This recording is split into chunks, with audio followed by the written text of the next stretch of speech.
နင်းမြူတွေဝိုင်းရံနေပြီးစိတ်ငြိမ်လုံးလာတဲ့တောင်တန်းကြီးတွေထဲမှာခရုတ်ဆိုတဲ့ကောင်လေးတစ်ယောက်ရှိနေခဲ့တယ်။သူဟာတာမန်လူသားကောင်လေးတစ်ယောက်မဟုတ်ပါဘူး။သူ့ရဲ့သွေးသားထဲမှာအသွင်တထံပြောင်းလဲနိုင်တဲ့ထူးခြားတဲ့စွမ်းအားတွေစီးဆင်းနေပြီးတောတိုင်းပူမှာကြားတဲ့နဲ့တကောင်ဖြစ်အချိန်မရွေးကူးပြောင်းနိုင်စွမ်းရှိပါတယ်။လူသားတွေနားကိုဘယ်တော့မှမသွားနဲ့သူတို့ကအယမ်းအန္တရာယ်များတယ်။ဒါကတော့ခရုတ်ရဲ့မိသားစုကသူ့ကိုအမြဲပိတ်ပင်တားမိခဲ့တဲ့တခုတည်းသောစီကံပဲဖြစ်ပါတယ်။ဒါပေမဲ့ခရုတ်ကြီးပြင်းလာတာနဲ့အမျှလူလောကပေါ်စူးစမ်းလို့စိတ်တွေကဒါမနိုင်စီမရပြင်းထန်လာခဲ့တယ်။နောက်ဆုံးမှာတော့သူဟာစီးမြင့်တွေကိုချိုးဖောက်ပြီးတောင်တန်းတွေကိုစွန့်ခွာကလူလောကထဲကိုခြေဆင့်ခဲ့ပါတော့တယ်။လမ်းပြောင်းနေတဲ့ခရုတ်ကိုအနာနဲ့သူမရဲ့ခင်ပွန်းဖြစ်သူကျင်နာတက်တဲ့လူသားဆောင်တွေကတွေ့ရှိပြီးတနာစိတ်နဲ့မွေးစားခဲ့ကြတဲ့ခရုတ်မှာမွေးစားညီမလေးမယ်လိုဒီအပါအဝင်မိသားစုအသစ်တစ်ခုရရှိခဲ့ပြီးလူသားတို့လိုနေထိုင်ဖြစ်တန်းခဲ့တယ်။ဒါပေမဲ့ရုံမြင့်တန်ကြားသတင်းတွေထဲမှာရုပ်ဝတ်ဆန်းကျဲတဲ့တိရစ္ဆာန်တိုက်ခိုက်မှုတွေခက်စိတ်စိတ်ဖြစ်ပွားနေကြောင်းကြားရတဲ့အခါခရုတ်ရဲ့စိတ်တွေကနာမငြိမ်ဖြစ်လာခဲ့ရတယ်။ခရုတ်ရဲ့ချို့ဝှက်ချက်ကိုရိပ်မိတဲ့အနာဟာသူ့ကိုအသွင်ပြောင်းလဲနိုင်သူတွေတီးတန့်တက်ရောက်ရတဲ့ခလဝါဒအထက်တန်းကျောင်းကိုပို့ဆောင်ဖို့ဆုံးဖြတ်ခဲ့တယ်။ကျောင်းကိုသွားရလမ်းတစ်လျှောက်မှာ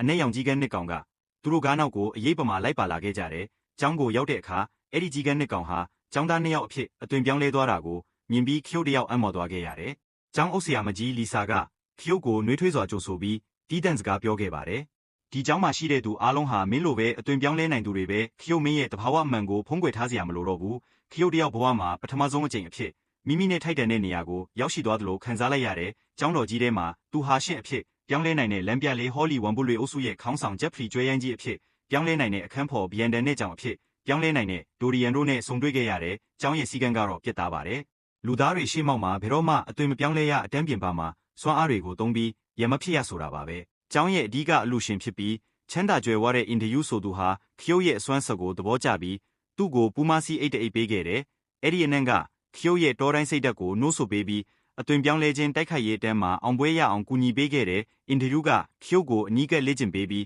ဆရာတယောက်လိုပြုမှုခဲ့ပါတယ်။ဒါပေမဲ့မနာလိုဖြစ်နေတဲ့ဝန်ပုလွေခေါင်းဆောင်ဂျက်ဖရီကခရုတ်ကိုညစ်နဲ့တန်းခေါင်တော့အုပ်ထဲမှာစင်ခေါ်ခဲ့တဲ့အဲ့ဒီစင်ခေါ်မှုဟာထောင်ချောက်တစ်ခုဖြစ်နေပြီးဝန်ပုလွေအုပ်စုတစ်ခုလုံးက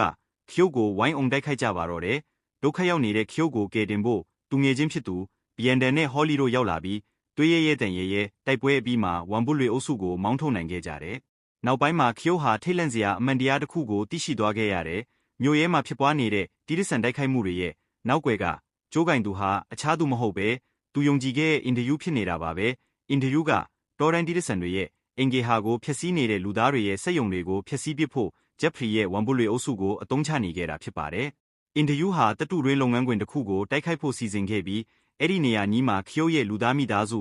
အနာရိုဇနီးမောင်နှံရှိနေခဲ့တဲ့တိုက်ပွဲပြင်းထန်နေစဉ်အတွင်းအင်တယူကထက်ကားပေါ်ကတစ်လုံးကြီးတွေကိုတောင်အောက်သို့တမင်တကာလိမ့်ချလိုက်ပါတော့တယ်။အဲ့ဒီတစ်လုံးကြီးတွေဟာအောက်ခြေမှာရှိနေတဲ့ခရုတ်ရဲ့မိသားစုစီတိတ်ဦးတည်နေခဲ့တယ်။ခရုတ်ဟာအင်တယူနဲ့တိုက်ခိုက်နေတာကိုချက်ချင်းရက်ပြီးသူ့မိသားစုကိုကယ်တင်ဖို့တရှိန်ထိုးပြေးဆင်းခဲ့ရတယ်။နားကျက်တက်ထားလို့အနေရကိုမတိရှာတဲ့ညီမလေးမယ်လိုဒီစီတစ်လုံးကြီးတွေရောက်ခါနီးအချိန်ပိုင်းလိုမှာပဲခရုတ်ဟာပူးမတွင်နဲ့လေရဲကနေဖြတ်ခုန်ပြီးမယ်လိုဒီကိုဘေးကင်းရာသို့တွန်းထုတ်ကအသက်ကယ်တင်နိုင်ခဲ့ပါတယ်။အင်တယူကတော့မိသားစုကိုရဟတ်ရင်နဲ့ဆေးရုံပို့ပေးပြီးလူကောင်းတစ်ယောက်လိုဟန်ဆောင်နေသေးပါပဲသူကခရုတ်ကိုချင်းချောက်လိုက်ပါတယ်။မင်းသားကျောင်းအုပ်ကြီးကိုတိုင်ရင်မင်းရဲ့အစ်စ်အမှန်မိသားစုရှိတဲ့နေရာကိုငါဘယ်တော့မှပြောပြမှာမဟုတ်ဘူး။ခရုတ်နဲ့သူ့သူငယ်ချင်းတွေကျောင်းကိုပြန်ရောက်တဲ့အခါကျောင်းသားအားလုံးကသူရဲကောင်းတွေလိုတောင်းဖျကြိုဆိုကြပေမဲ့ခရုတ်ရဲ့ရင်ထဲမှာတော့အောင်ပွဲခံနိုင်ခြင်းမရှိခဲ့ပါဘူး။အနေရကြီးမားတဲ့အင်တယူရဲ့အချို့ဝက်စီစဉ်တွေရှိနေသေးဖြစ်ပြီးသူတို့ရဲ့ကဘာနှစ်ခုကြားကတိုက်ပွဲကတော့မပြီးဆုံးသေးဘူးဆိုတာသူကောင်းကောင်းကြီးသိနေခဲ့ပါတော့တယ်။